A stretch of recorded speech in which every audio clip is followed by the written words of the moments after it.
तो दिल्ली की जहांगीरपुरी में आज अवैध निर्माण पर बुलडोजर चलाया गया और उसके बाद सुप्रीम कोर्ट के आदेश के बाद इस कार्रवाई को रोक भी दिया गया। लेकिन अभी के वहां हालात क्या है जानने के लिए रुख कर लेते हैं हमारे सहयोगी अंकित गुप्ता का। अंकित, अभी आपके आसपास क्या देख पा रहे हैं?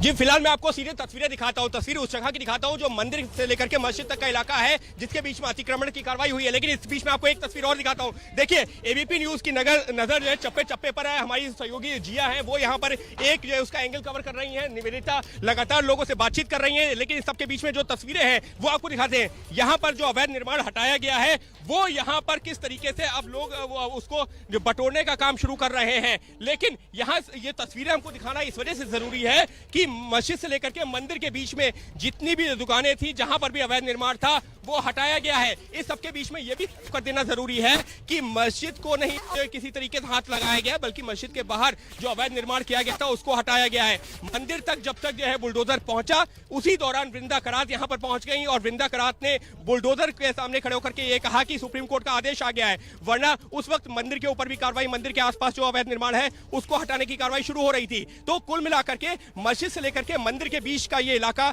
जहां पर हम देख सकते हैं कि किस तरीके से अवैध निर्माण को हटाया गया है, और ये मस्जिद के बाहर का है। मस्जिद की दीवार को नहीं किसी तरीके से जो नुकसान पहुंचाया गया, बल्कि मस्जिद के बाहर जिस तरीके से ये अवैध निर्माण किया गया था उसको हटाया गया है। तो फिलहाल ये वो जगह है मस्जिद से लेकर के मंदिर तक का इलाका, जो कि जो 3 दिन पहले काफी संवेदनशील भी हुआ था। यहाँ पर जो घटना घटी थी और उसके बाद से जो काफी चर्चित भी था। लेकिन अगर हम उसके आगे की बात करते हैं, इस पूरे इलाके की बात करते हैं, तो हालांकि कुछ लोगों का जरूर कहना है कि आखिर जो मंदिर के पास तक पहुंच करके क्यों कार्रवाई रोक दी गई, इस तरीके की चर्चा जरूर हो रही है। लेकिन फिर एबीपी न्यूज एक जिम्मेदार चैनल होने के नाते ये बता रहा है कि जब मंदिर के पास में जो है कार्रवाई हो रही थी, उसके आसपास की दुकानों को हटाया, वो जो अवैध निर्माण हटाया गया। लेकिन उसके बाद में ही उसी दौरान वृंदा करात वहां पहुंच गई, वरना उस दौरान मंदिर के आसपास का भी अवैध निर्माण हटाने की कार्रवाई शुरू हो चुकी थी और हटाया जाना शुरू हो गया था, बुलडोजर चलना शुरू हो गया था। तो उसी दौरान वृंदा करात पहुंची और उन्होंने उस कार्रवाई पर सुप्रीम कोर्ट का आदेश का जिक्र करते हुए रोक लगाने की बात कही, जिसके बाद में ये कार्रवाई रोकी गई है। जिया हमारे साथ में।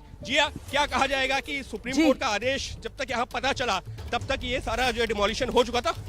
बिल्कुल, सुप्रीम कोर्ट का आदेश जब तक पता चला लोगों को, तब तक अधिकारियों को, माफ कीजिएगा, जब तक मंदिर तक बुलडोजर पहुंच चुका था और यहाँ की भारी तबाही तो हो ही चुकी थी। लोगों की जो दुकानें थी वो खत्म हो चुकी हैं। अब बड़ा सवाल यही अंकित कि कल से ये लोग शुरुआत कैसे करेंगे। लेकिन अवैध निर्माण था और ये जो इसमें भी कोई दो राय नहीं है। एमसीडी का ये कहना था कि अवैध निर्माण के खिलाफ हो रही है कार्रवाई। जी बिल्कुल, तो बड़ी जानकारी अंकित गुप्ता दे रहे हैं। बिना किसी भेदभाव के ये अतिक्रमण हटाने का काम जिसे आज अंजाम दिया गया, और जिस तरीके से अभी तस्वीरों में अंकित बता रहे थे कि वो मस्जिद की जो नीचे की दुकानें हैं उन पर भी किसी तरीके से बुलडोजर नहीं चलाया, बल्कि जो अवैध निर्माण हुआ था, जो बाहर सड़क की तरफ, सड़क पर जो इंक्रोचमेंट हुआ था, उसको हटाया गया है।